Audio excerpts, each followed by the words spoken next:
Hey, Eric. Hi, Rocco. How are you doing? I'm doing well. How are you? Good.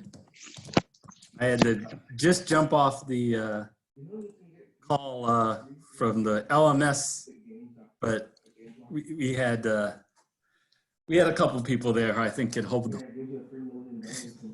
couple of people on the way. can hold the fort. Yeah. Amy was there and Farina was there. Yeah, I didn't know about the meeting, but anyways. This was scheduled before that. Yeah. Well, life goes on. Lots of stuff. Yeah. All right. Do we? Sounds like we may have two students that are on the line. If I'm pronouncing the names right, Jaina and Akashna. If you are able to unmute, love to talk to you and just find out a little bit about where you're zooming in from and whether you're interested in taking classes from home or at one of our campuses. Hi, Eric. This is Akansha. Can you hear me? Yes. Okay.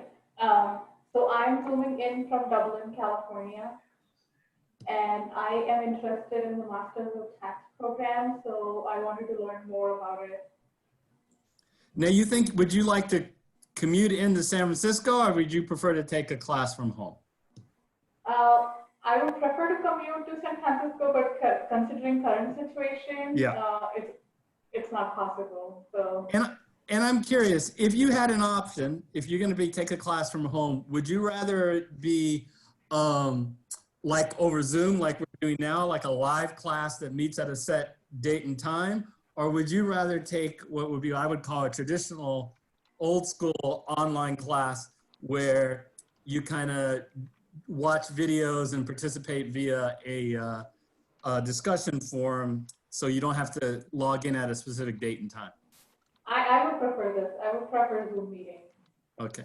And we offer both, and I'll talk about it. We offer both, but that feedback is helpful. Thank you. Yeah, no problem.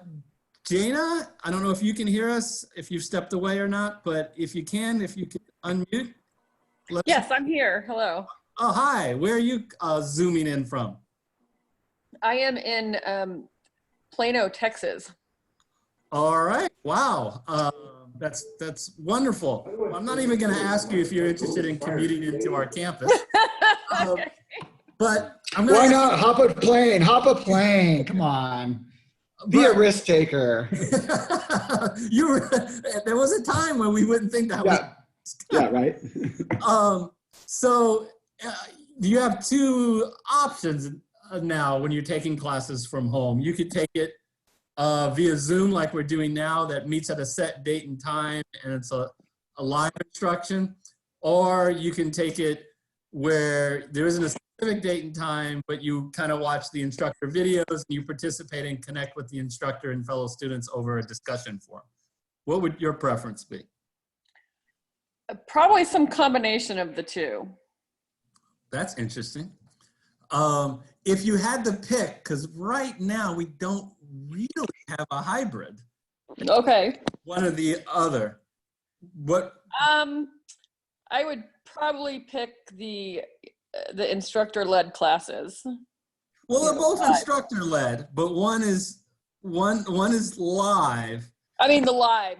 Okay. Yeah, live. Right. Because I want to make sure that we are properly marketing and understanding that it's very our what I call online, meaning asynchronous at home, is the structure is very involved. I've taught the classes; they're very involved. But yeah, I guess it's hard for me to say without seeing a schedule first to say how the schedule would fit in around my other obligations. So that would be the big question, right? Completely understand. And Rocco and I will try to explain what the experience is like to give you a better idea. But it's kind of helpful to know a little background of what people, because it has been my experience, it's almost split. Some people really like the flexibility of not having to log in at a specific date and time. and that mode works well with them. And then other people, I'll be honest with you, it would be me if I was a student, really likes class. So thank you guys so much for joining us. Yeah, and I'll just chime in. So we do try to be mindful that our student population is, you know, logging in from a variety of different places throughout the country, Plano, Texas, you know. So we try to do them early enough so that you're not taking classes at midnight.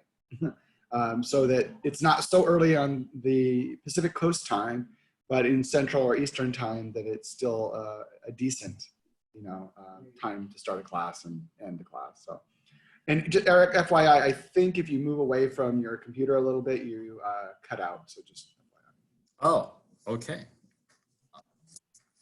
So stop bouncing back and forth. It's like my kids. It's like my children. Stop bouncing. Sounds like you just compared me to your kids.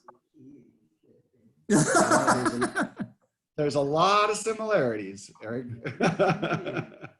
Well, he's So- in home quarantine, so I mean, I wouldn't blame him.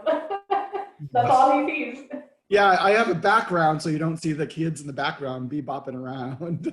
Yeah. Oh, we have Leanna joining us. Welcome. Oh, she probably did. Hey, Leanna, how are you? Can you hear us?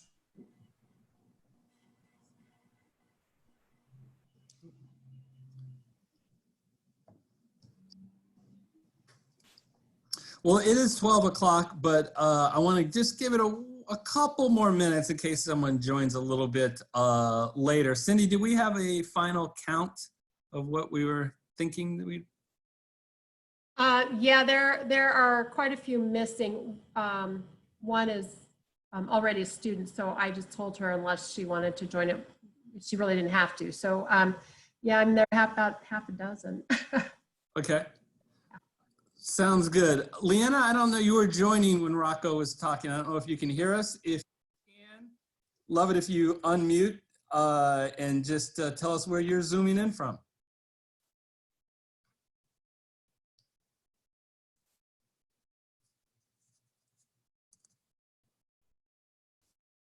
All right. Well, it is 12 o'clock. Rocco, would you like to want us to go ahead and get started?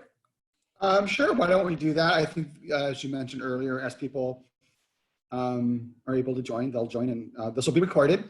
So you will have this to reflect back on if people miss part of it. They'll be able to get caught up. Yeah, so we are recording it. So if anybody has any issue with that, please let us know in the chat, but that this is being recorded. Okay, so hi everyone. Appreciate you joining us. My name is Eric Lee, along with Rocco and Cindy. I am going to be presenting to you guys today. Our goal is probably to take the first 45 minutes telling you about the program, the things you think that you would like to know about in order to make a decision about whether Golden Gate University is the right place for you. But we know that you guys will have questions, either questions on things we did discuss or maybe some things you were wondering that we didn't discuss. So we'll try to leave some time at the end for you to ask any questions that you would have. Quick background on myself. I was a student here. It was a while ago in the 90s. Once I graduated, a year later, I became an adjunct faculty member, was an adjunct faculty member for 14 years. And now I am a full-time faculty member, have been so for 6 years. I spent 20 years working in taxation and at BDO, Deloitte, and KPMG. So that's a little bit about my background. Let Rocco and Cindy introduce themselves. Rocco, you want to go ahead? Sure. My name is Rocco Lamanna. I'm the Associate Dean for the Braden School of Taxation. I get to join these meetings and partner with Eric in talking to students about the program.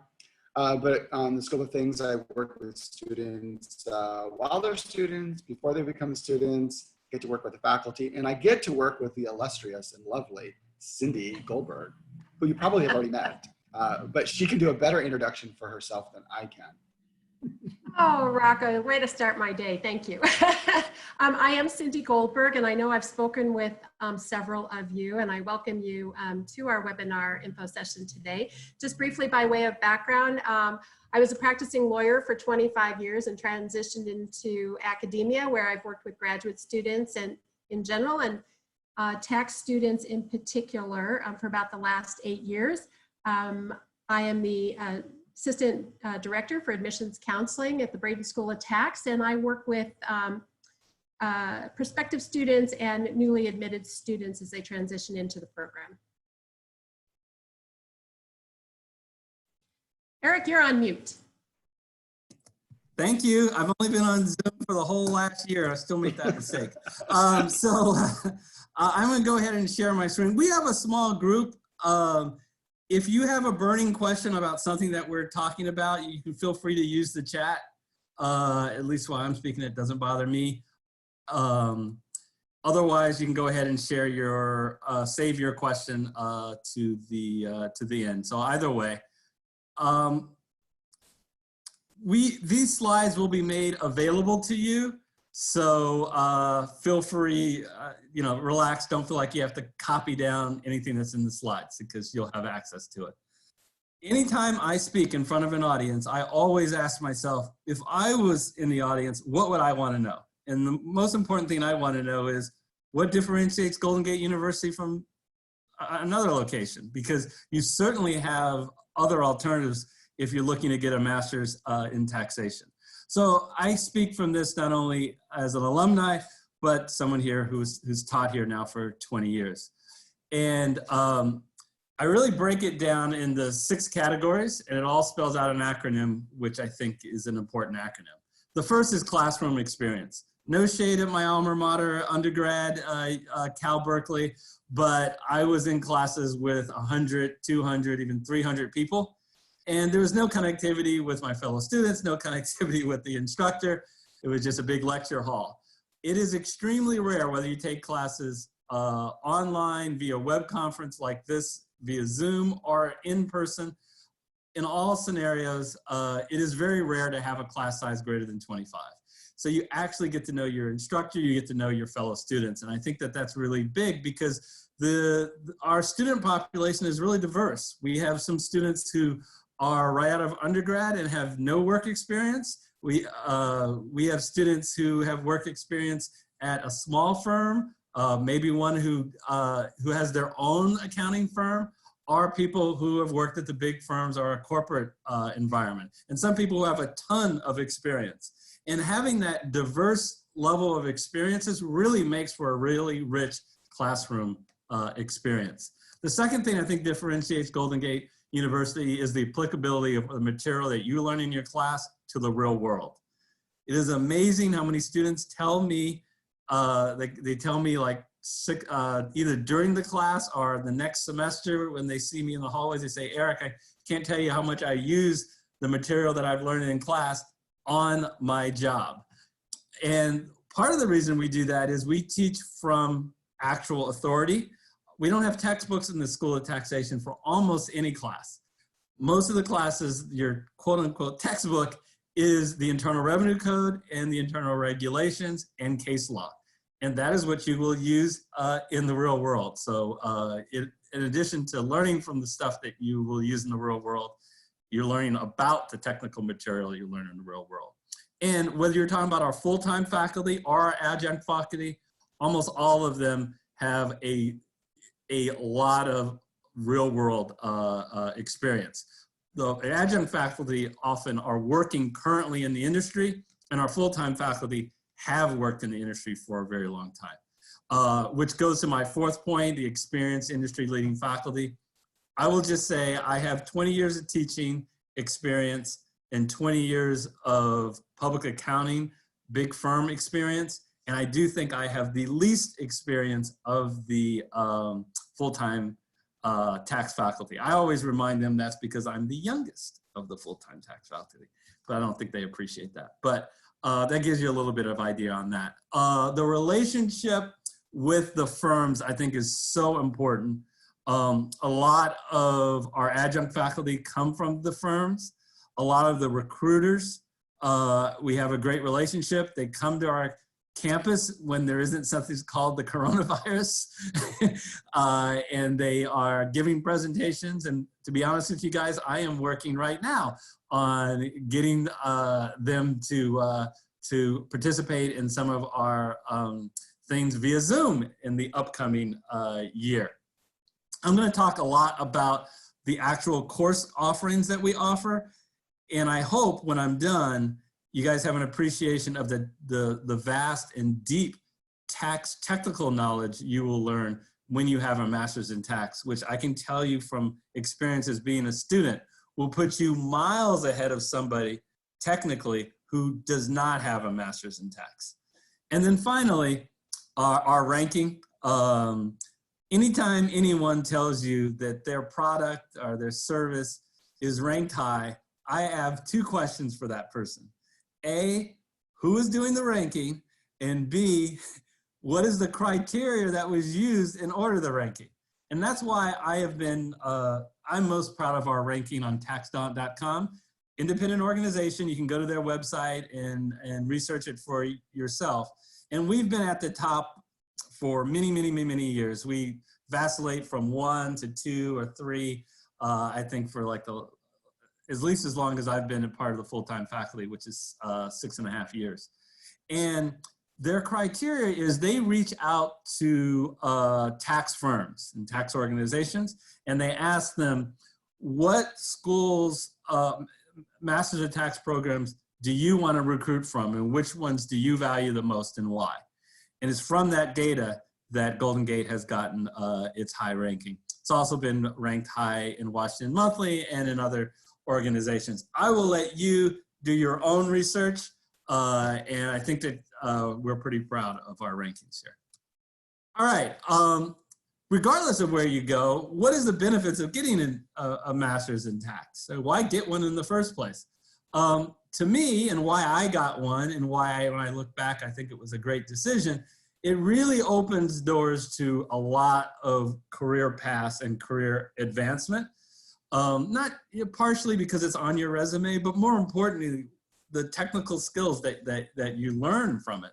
And here at Golden Gate, the other skill sets that I'll talk about that you learn that are beyond just the tax technical. Whether it be in a public accounting firm, and if you're not familiar with public accounting is, they provide all the tax compliance and tax consulting for its clients. And what's great about the public accounting firms as an employee is, especially early in your career, you can get a real diverse experience.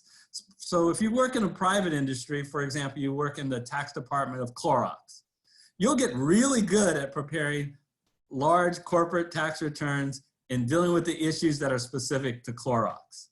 But the nice thing about public accounting, as far as starting your career, you'll get exposed to all different types of issues, all different types of clients, all different types of entities, whether it's corporations or partnerships or high net worth individuals, and in varieties of different industries. Eventually what happens though, after 4 or 5 or 6 years, you start to specialize and you get really good at a particular area. For mine, it was large manufacturing and retailing and distribution corporations. So I had to be pretty strong at multi-state and some international tax issues.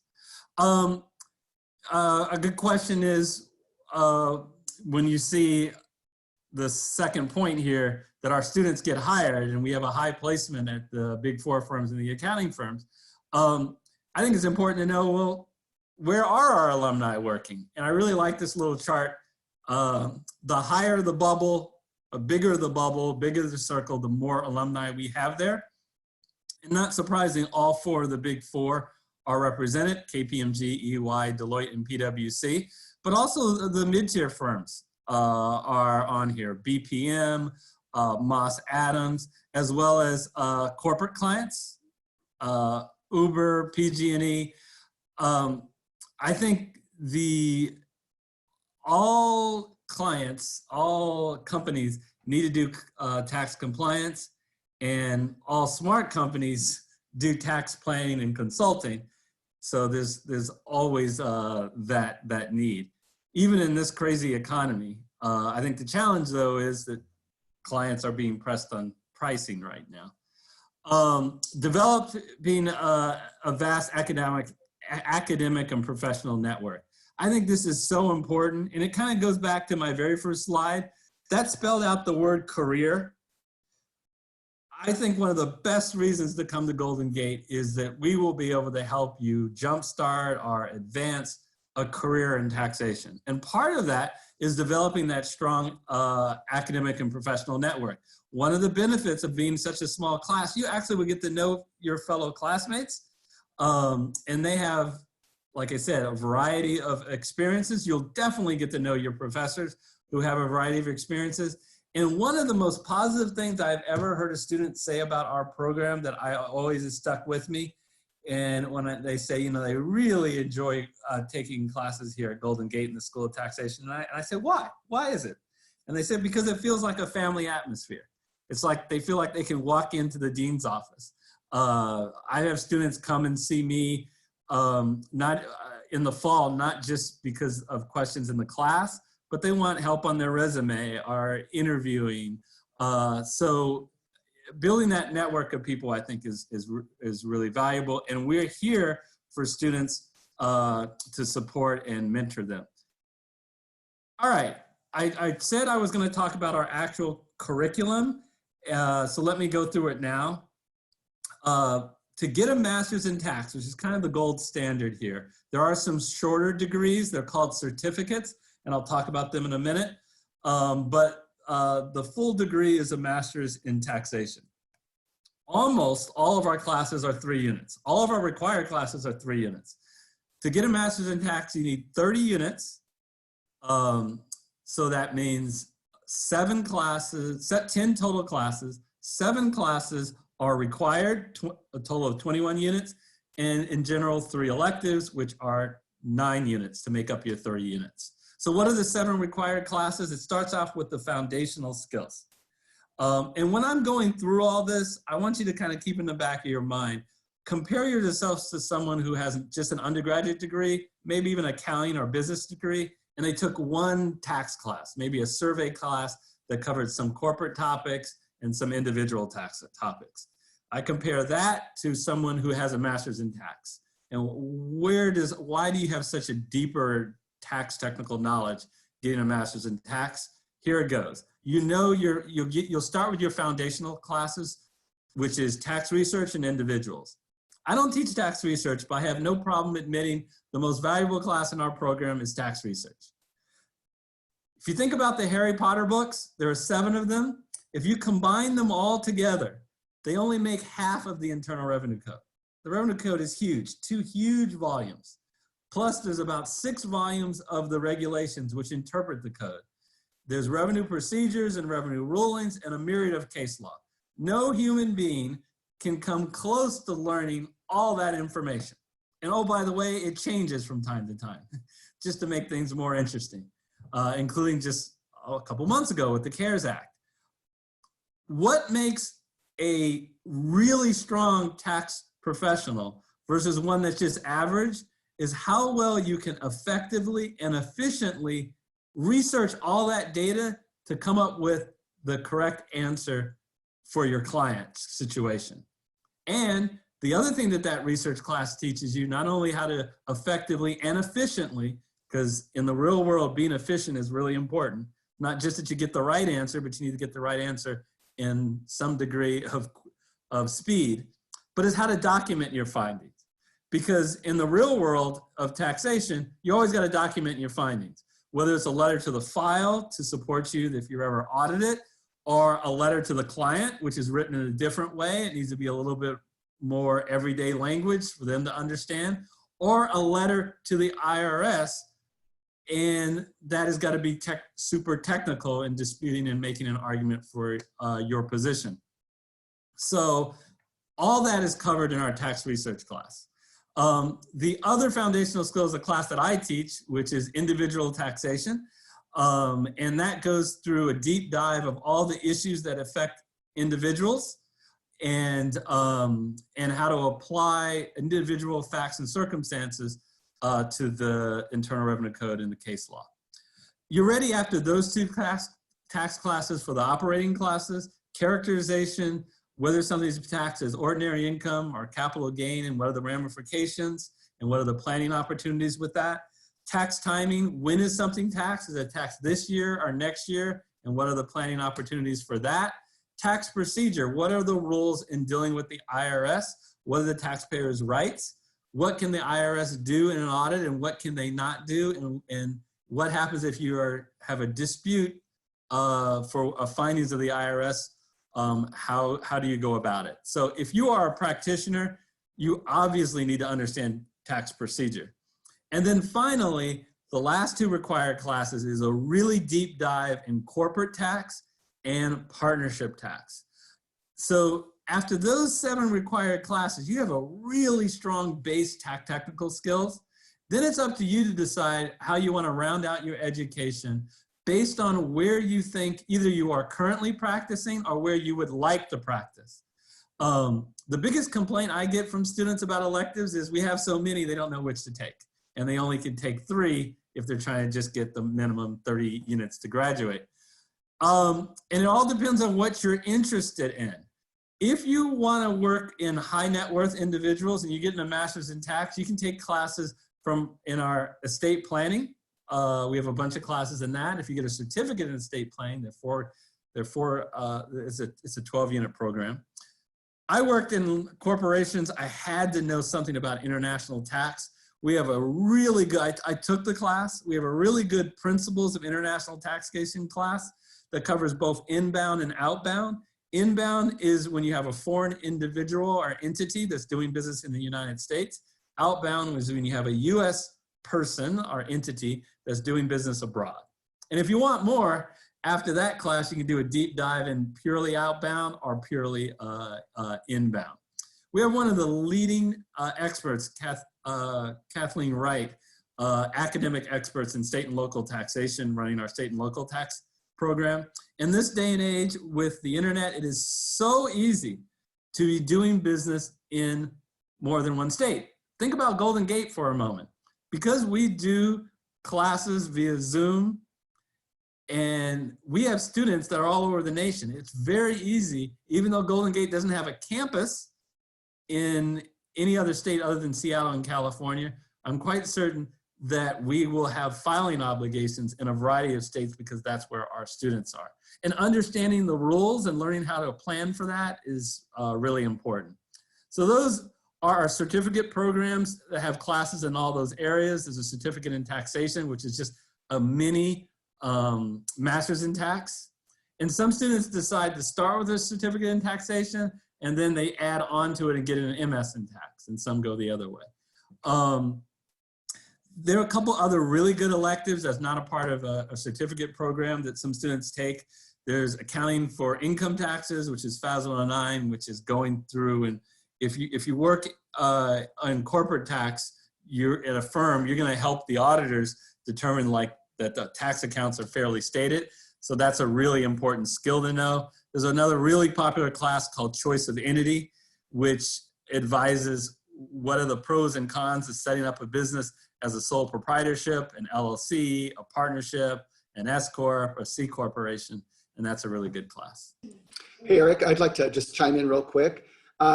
We also have added some additional new courses, one that rolled out this fall, the summer term, and one will roll out for fall. And those are really dealing with analytics in the tax profession.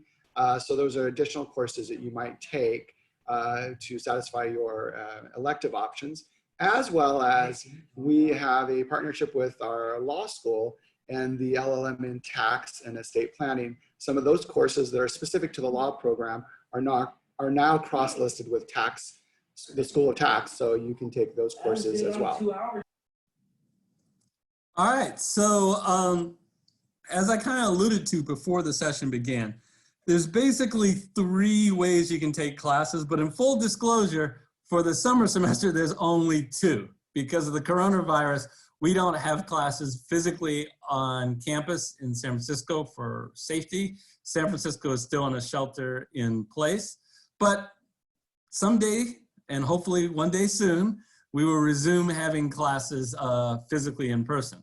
But we do offer 2 different modes where you can take classes from home or your workplace. But they are very different. One I refer to online, and if you're looking at our course schedule, we refer to it as online. Online class is asynchronous. What asynchronous means is there's no set meeting date where we meet on a certain day or time. In fact, you're logging in probably 5 days a week. But when you log in is up to you. As I remind my students, I don't care if you log in the morning or the afternoon or the evening, but I do want you to log in 5 days of the 7 days of the week. Go on, review the study aids and the videos that I've posted, my lectures, and then go on the discussion forum and actually respond to the different problems and case studies that we have. The web conference format is a much more interactive format. It's very similar to what I'm doing right now with you guys. It's via Zoom. I share my screen like I am now, and I lecture, but we also do a bunch of problems, and so that it's a very interactive. It's very similar how I would run an in-person class. I'm just doing it via web conference. We meet, like for example, I meet every Wednesday night this semester in teaching my tax timing classes. But whether it's online or in person, there's no need to go on campus, and you take your exams from home. This is like an example of a online asynchronous class. You'll see some videos posted for that particular week, a narrated PowerPoint. I'll list out the objectives for the week, and then the real meat and potatoes is the discussion forum.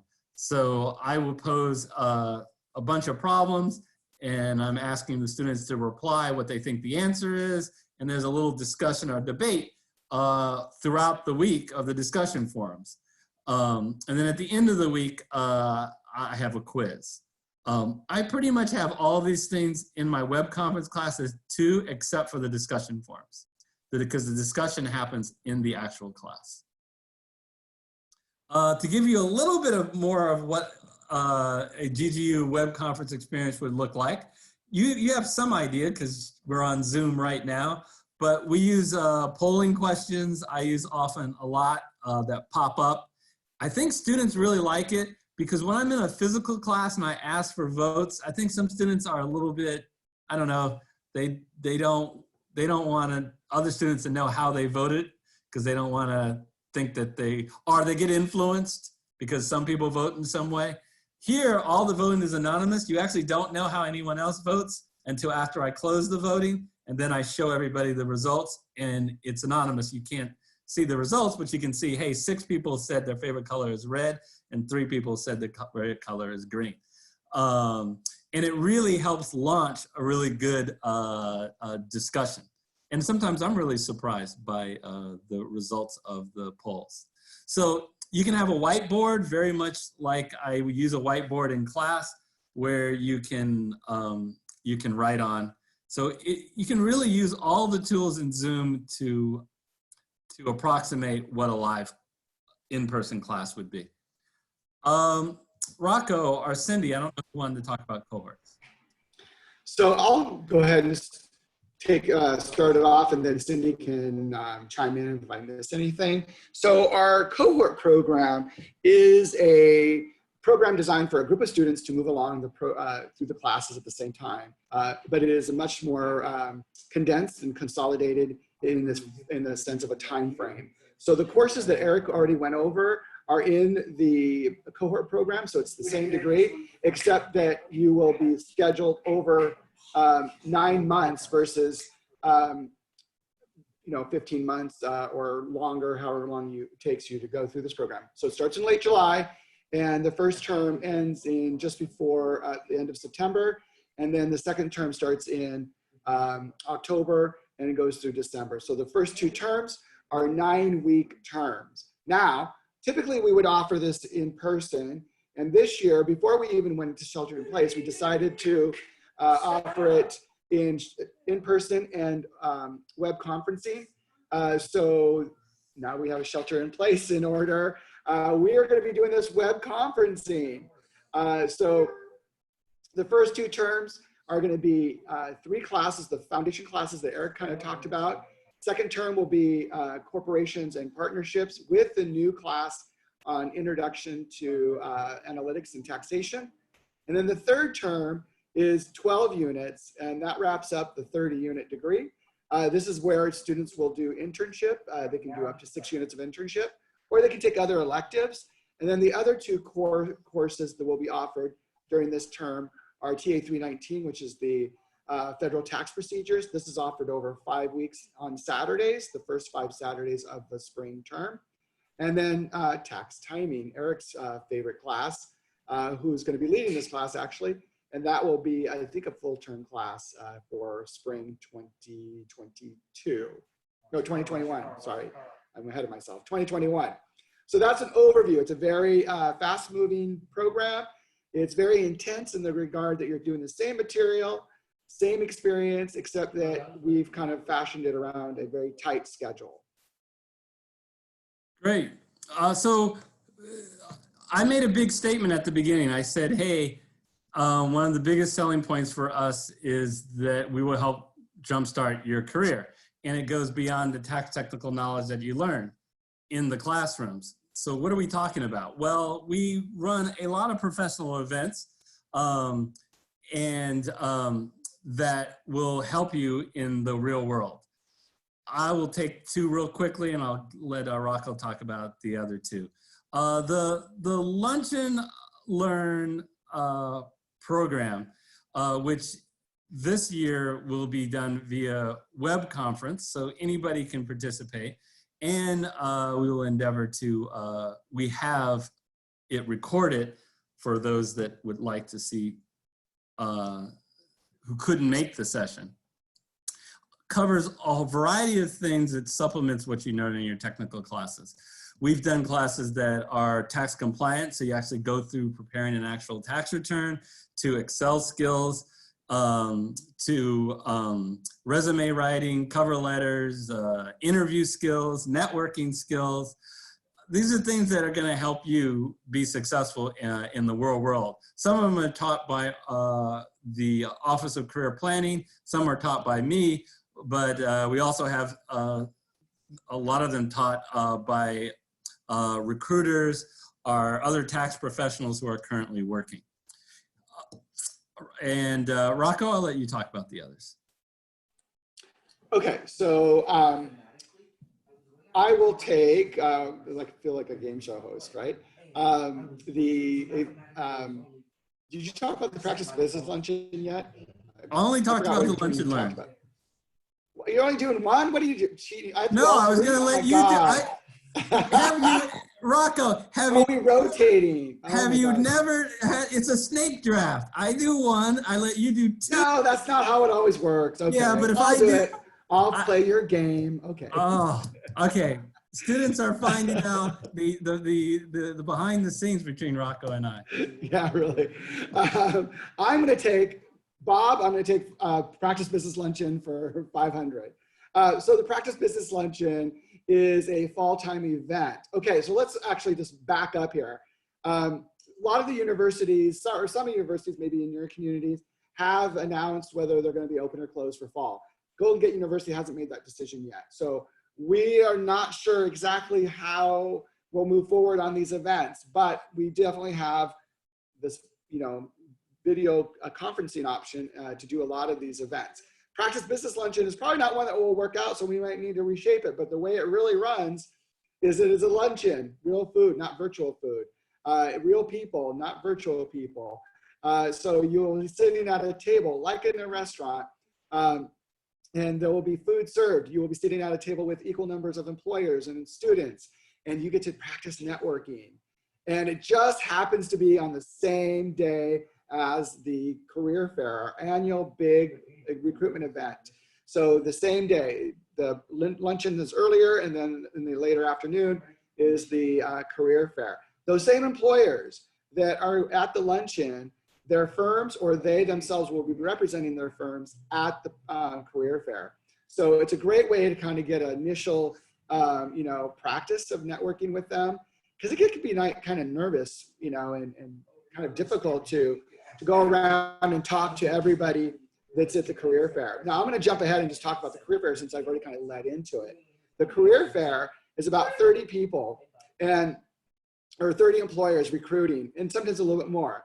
And they're out there recruiting for talent like you. It's a great way to start your networking, even if you're not ready to to shift jobs or to do an internship. It's a great way to start building kind of a list of people you can reach out to when that time comes. There's a lot of firms from the public accounting sector, private, governmental, and there's a few nonprofit. So you have a lot of options. And I think either I or Eric, we kind of liken it to like speed dating, because you got to go around and meet as many people as you can. Now, if we're in shelter in place, how are we going to roll off these events? The career fair actually can be done on a virtual platform. We actually just tested it at the end of April on a smaller scale, and it worked really well. And the employers were really excited about the experience, as well as the students, and some students got hired. So it's a great way to do this. The luncheon, I don't know how we're going to do that. We might have to kind of rethink that model, but if we're not on campus by the fall term. So there we go. Rocco, how much, if I'm a student, how much is this going to cost? Oh my God, you're gonna have to open up a huge wallet, take out a loan, a triple mortgage on your house. It's zero, the double zero here. It doesn't cost anything. That's already wrapped up in your tuition. Yeah, and Rocco didn't talk about it, but he does a great job of bringing in outside speakers for particular events to talk about leadership or other hot topics. And those are often can be zoomed in, even if we were on campus. People usually could either participate remotely, and I know we record them. All right, so real quick, you're not alone. You get a lot of support here, and similar to the previous slide, all these things are included in your tuition, so there's no additional cost. You should never have a question of what class to take next or how many classes to take. You have an advisor that's assigned to you, and I believe that advisor stays with you the entire time that you're a student. So you're an advisor to help you figure out what classes to take and what's next. I want to be very clear. Your faculty are there for you. They are available to meet outside of class to the extent you have questions in the class.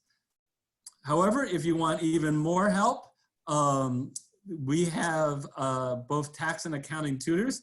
The tax tutors are all alumni. They graduated and received a Master's of Tax with us, and they're available to meet over Zoom. They keep office hours. So to the extent you want additional help above the help that your faculty can provide, that's available to you. We have a really great Office of Career Planning. Both human resources, you can meet with someone, whether it be over Zoom or in person, to review your resume, to practice interview you, anything in relation to searching for a job. And they have a ton of online resources, a ton of presentations. I just took 8 and just picked a few that I thought, wow, these are all really good. That I think are useful. Creating your elevator speech, cover letter construction, behavioral interviews, which is done by a lot of the firms, resume basics, interview basics, and so on, preparing for the career fair. What's great is all these things are available anytime that you want, so you can get it just in time. So you're at the process of preparing your resume, check out the resume basics. You're about to go to the career fair, you want to have a strategy for the career fair, you can check out the presentation on that. We have a wellness resources that helps you deal with stress. I think that's so important in a career of taxation that there are times where that we will encounter stress for sure, and knowing how to deal with that's important. I talked about how important it is to network, and one way to network with your fellow students is our tax and accounting club. And not only being a member of the club, but they have different events as well. And to the extent that you need financial aid help, you should definitely want to connect with our financial aid department. And I have a lot of positive things to say about VITA, which is the Volunteer Income Tax Assistance Program.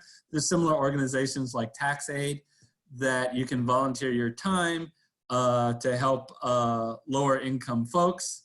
I've done it. It's been a very rewarding experience because the look on people's faces when you can give them a substantial refund means a lot. And it's a good practical experience and something that's good to have on your resume. So there's some admission requirements, and I am going to turn it over to the queen of admissions, Cindy.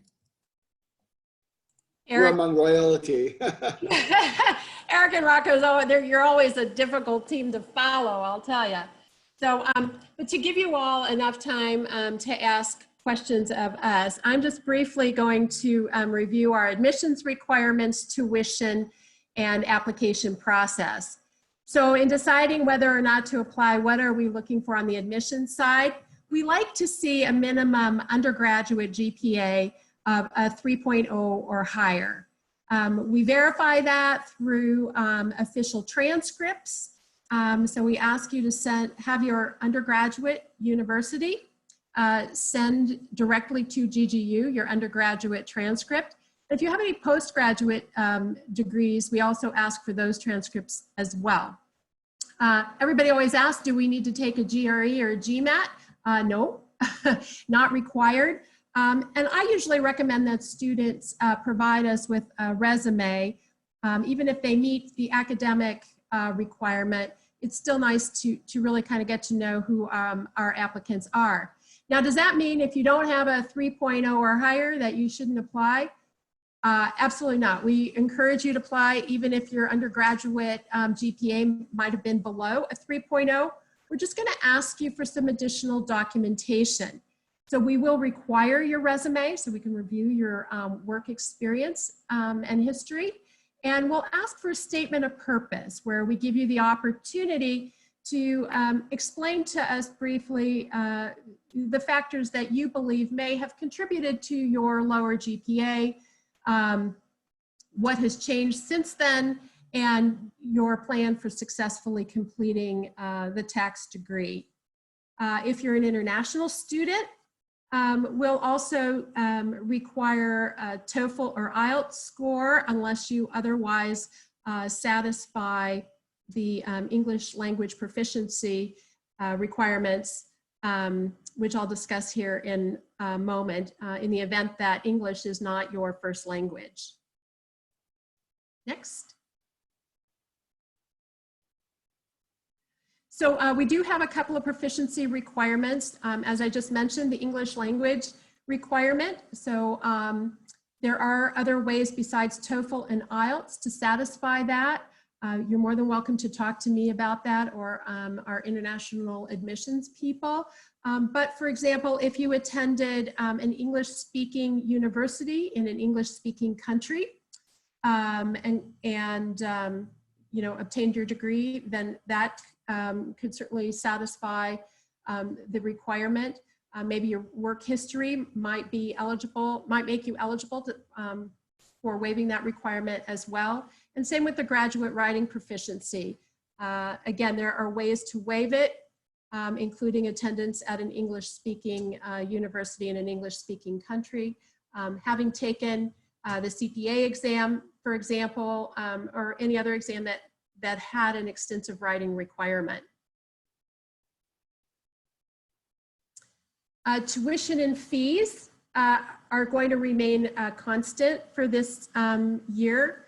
Currently, our fees are $1,250 per credit. Our classes typically are 3 credits. So you're looking at about $37.50 per class. If you're completing the entire formal master's degree program, as Eric mentioned, that's 30 units. So you'd be looking at $37,500 for that. And then if you're looking at certificates, those are fewer units, so you would just allocate it accordingly. We also have an open enrollment option If you want to just try, one class, you can actually take up to 3 classes through open enrollment. And those classes, if you decide to pursue the formal degree, would be rolled into your formal degree. Again, you can check the fees at our website, which is listed here, and we'll provide you with this slide. The other fees associated with our program, we do charge an $85 tech fee. As Eric mentioned, most of the materials are provided for you. You'll have the occasional textbook to buy in a class here or there, but for the most part, you'll be given access to the materials directly or through the databases we give you. Typically, we charge a $65 application fee. But to thank you for your attendance at the webinar today, we will waive that fee and we'll send you a waiver code. So when you do submit your application, that fee will not be charged to you. So how do you pay for the degree? There are a lot of options. For those of you who have used federal financial aid in the past, graduate programs do qualify for federal financial aid. It does require that you take a minimum of 4 credits. And as I mentioned, most of our classes are 3 credits. So if you're planning to apply for federal financial aid, just keep in mind you would likely have to take at least 2 classes. Military benefits is another possibility. If you are military, we first of all thank you for your service, and just know that Golden Gate University is a very military-friendly school, and we have been participating in the Yellow Ribbon program since its inception. Using your military benefits might actually allow you to attend the program with absolutely no out-of-pocket costs. Other options are state aid, scholarships, and grants. We have an extensive web page on our scholarships and grants, and you can see if you meet the parameters for any of those specific scholarships. We also have private loan options, or you might want to check with your employer to see if they would be willing to participate in some sort of employer tuition assistance program.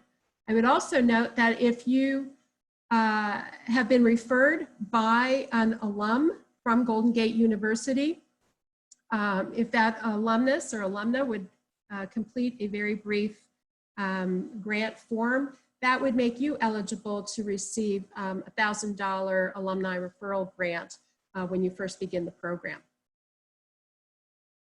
Excuse me, I just have a quick question. Sure. On the financial aid, particularly like the FAFSA, does that apply to only the master's degree programs, or does it apply to certificate programs as well? I believe you have to be enrolled in the master's degree program, and I can put you in touch with the financial aid office, but the certificates aren't enough credits to qualify for financial aid. So okay, that's what I thought. I just wanted to clarify. Okay. Yeah. All right, Great thanks. question.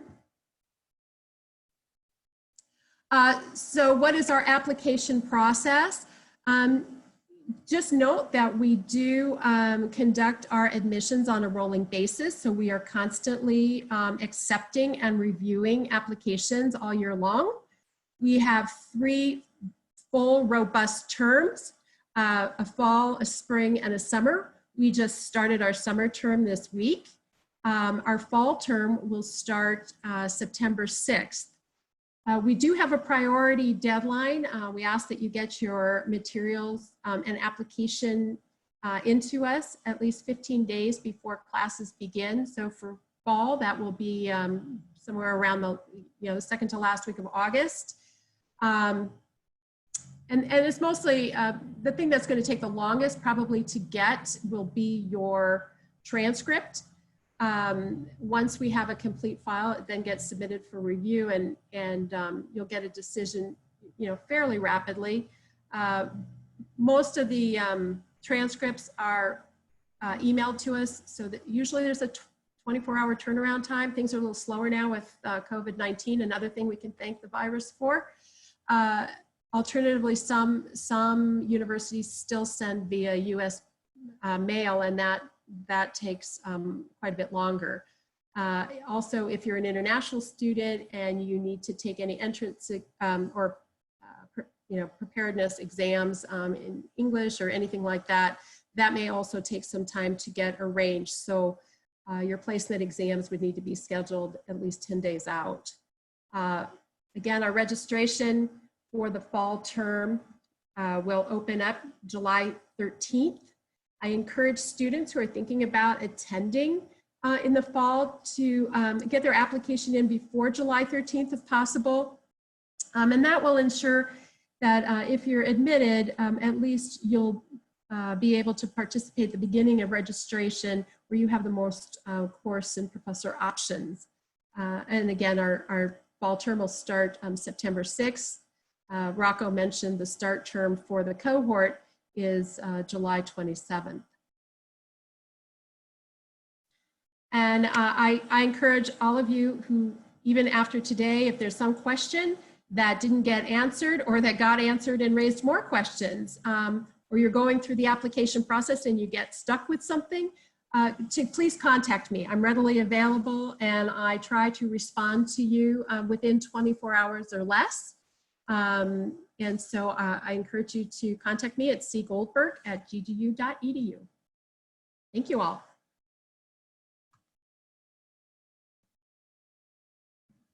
Eric, you're on mute. I figured it out this time. All right, so yeah, just one quick addendum, and I'd like to take this time of you guys to ask whatever questions that you have. Feel free to, if you want to share your video and unmute and go ahead and just ask the question. Cindy mentioned it, but I just want to stress the fact that how proud I am how we've made it easier, more economical for our students. When I took a class here, I spent about $16 on the materials, and then I bought the code and the regs. Now the code and regs which are used in the class can be accessed electronically, and we give you access to RAA or CCH. So there's no cost to you on that, and there's no cost on the course materials for most classes. So for most tax classes, there's no out-of-pocket cost for any course materials. All right, so go ahead and unmute if you have a question. If you feel more comfortable, you don't want to talk to us in person, you want to use the chat, that's fine. You can use the chat, but love it if you have a question and you want to unmute, go ahead and talk to us, and even better if you want to show your video and unmute. I'm going to give a... Did look like Jacob unmuted? Yeah, I have a question for you. I'm comparing this program to other programs at other schools that are actually provided by the law school, such as the University of Denver. How does this compare in terms of content and perception of others to a program offered by a law school? Well, it is a law-based program. Our full-time faculty, most of them are JDs, are practicing attorneys or were practicing attorneys and CPAs, as well as our adjunct faculty. The majority of them are also of an attorney level or practicing attorney or recently retired attorneys. We do cross-list a lot of our courses with the LLM and tax program at Golden Gate University, which is new to this year. So that is also an important factor. But this program is different from other tax programs. I can't speak to the University of Denver, but I know that Cindy can, because she's familiar with that curriculum. Not only is it law-based, but other tax programs rely solely a lot on, like, textbooks and things like that. And so we wrap our material around practical use. And most of the materials in the core classes are developed by the full-time faculty, and those are materials and information that you will have, and they're constantly updated based on changes in the regulations by the IRS. But other things that Eric and Cindy might add to it. But I just want to do a quick shout out to Ada Torres, who's on this call today. She's coming back to finish her program, so welcome back. I saw your file. Rocco, it sounds like you're having a party in the background. It's called kids. It's called kids. Cindy, did you want to make a comment on that? Rocco really covered it. We do cross list with the LLM program, and this is very law-based. When I, as a practicing attorney and having been through law school, I always make the distinction that when I was in law school, it was a very kind of cutthroat, competitive environment. This particular program, the students are very collegial and cooperative with each other, and you really get to know the people that you're in class with, and it feels good to go through a program like that. Though law-based, it's the feel of it is completely different. One distinction I can make for you regarding the University of Denver, GGU does offer all of its required classes every term. So you never have to worry about really kind of figuring out when to schedule a particular class in. When it's a required class, you'll be able to take it any term. The other distinction is we provide you with, as Eric mentioned, we provide you with an academic advisor. You start with me for about the first 3 weeks of your term, and then you get assigned to a permanent academic advisor who will help you make those decisions in navigating your degree. So how do you complete the curriculum, in what order, what electives do you think you should consider, what considerations should you take into account when selecting your elective? So they'll work with you doing that. So those are kind of two nice differentiations, I'd say. Yeah, and I kind of, based on my presentation, I really don't have anything else to add as far as what I think is differentiating factors. Go on. Oh, I'm sorry. I didn't mean to cut you off, Eric. It's okay. No, I know how sensitive you are, and you just start to. Remember I told you guys that it's a family atmosphere here? Well, that's assuming you like your family. Yeah, our offices are right next door to each other when we're on campus. So. Go ahead, Rocco. So Carl asked, only $65, but do I still qualify for the application waiver? Even though I was previously admitted, but I need to reapply. Yes, you still qualify. So if you're reapplying, that will be waived for you as well, Carl. Thanks for asking that. That's a great question. So just to be clear, exactly when will they receive that waiver? Oh, go ahead. Oh, no, I was just going to say, we'll send out a link to this webinar, and in that we'll also let you all know what the waiver code is. Okay, so wait to apply until you get that link, and then you can go ahead and apply. Yeah, and actually, I might be able to provide it now for those of you who are here. All right, you can put I'll do that. Put it in the chat. Yep, I'll put it in the chat. Akashna. Hi, I have a question. Go right ahead. So I understand that in the past you had only two forms of classes. One was in person and the second was online. So do you plan to go forward with the Zoom classes for, fall and after that, or is it just for summer that you are starting in classes? So if I heard your question, and Eric can probably chime in much more eloquently than I can. If I heard your question, will we be doing Zoom classes in the fall? Is that correct? Yes, and going forward too. Yeah, absolutely. So we've been doing it for what? So I started in 2015. I think we started testing this model. Kitty Wright started testing it in 2016, 2017.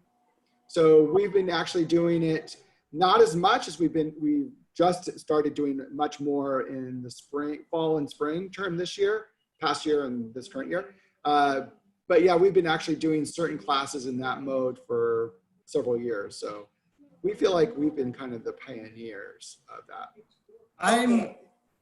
I'm a huge advocate for it. So to the extent, as a preview, Rocco, if I have anything to say about it, I think it is an outstanding way to take classes. First of all, honestly, it opens this up for students to take live Zoom classes, regardless of where they live. But even people who live in the San Francisco area, traffic is not fun. So someone who may work on the other side of the bay comes in, takes class in San Francisco.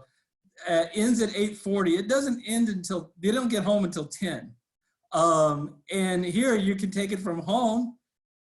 The class ends at 8:40, you're home at 8:40. What a commute. The students who have tried it have overwhelmingly liked it. It's getting the word out and clear about it. So I don't know if I, in all fairness, can promise you today that we will be offering every class in that format forever. But I'm going to be a huge advocate for all required classes to have that. Because one of the things that we've been piloting is even when we go back to campus, we have technology on campus to have an in-person class and also have students Zoom in. So it's kind of a dual purpose. And that works as well. But I also am a fan where just everybody's via Zoom. Well, yeah, coronavirus has taught us a lot. Well, coronavirus, the pandemic there's some benefits to it. It's forced us to rethink how we reach out and teach students, right? Not just Golden Gate University, but all college. Even if you have children, my children are doing some form of online learning, right? And Zoom classes. And they're in elementary and middle school. So it's kind of caused everybody to pause and rethink, how do we communicate education via this new world. But I think that if I could kind of pat ourselves on the back, when we had to quickly move to remote, it was a very seamless transition for Golden Gate University because we've already had the programs in place. We've been doing online learning since the early 90s. And so we've already developed the platform, and we already had the kind of technology and the expertise to do this. A lot of universities were like thrusted into it. And I was reading articles in the initial weeks where students were grumbling because I paid for in-person classes and now I've got to do an online class, or maybe it was a Zoom type class, and the experience for them wasn't the same. Well, that doesn't seem to be an issue for us. So I want to say that this has been kind of a really good experience in making people having to rethink how they take education. The other part of this is, we are planning to do more web conferencing classes. Now, not every class can be offered web conferencing for a variety of different reasons, but a majority of them can. So I think that if you plan to do that, you may have to take an asynchronous class here and there, but the majority can probably be done via Zoom. What percentage of classes can be done via Zoom? Like a rough idea. The core classes for sure. The 7 core classes are available via Zoom. It's the electives and how we develop those, and depending on the content and whatever, it might be a little bit more difficult. But then also we have faculty who are expertise in their fields. Like, let's say just hypothetically, international tax. The faculty who teach international tax, the adjuncts, are like experts in it. They're authored, and so they're in state and local tax. So some of those faculty may not be as comfortable in delivering it in this mode, but be more comfortable in an asynchronous format. But that's our battle to kind of shift that kind of culture. So, but for now, not everything is offered. The other thing is web conferencing has an expectation that you join and you end at a certain time. And if you're on the East Coast, that's a 3-hour difference. Or if that doesn't fit into your personal or work life experience. So we do need to balance that with asynchronous classes. So we got to be mindful that while this is a great new tool, it may not service everybody. Recognition that it doesn't. Some students prefer asynchronous. Some students prefer the Zoom. So our goal, at least in the required classes, is to be able to offer both. Yeah. And you're not committed. Like you can go one semester one way and another semester another way. Go Rocco. I'm sorry, I have to jump off to go to another meeting. Feel free to continue, but I will, have to join another meeting. Sorry. So, yeah. But everybody, it was a pleasure meeting you folks here. It was great seeing my colleagues, Cindy and Eric. Love bantering with you guys, but we'll have to move on. Can you stop the recording, Rocco, then? Uh, Because you're recording now. no, I think. Or is Cindy recording?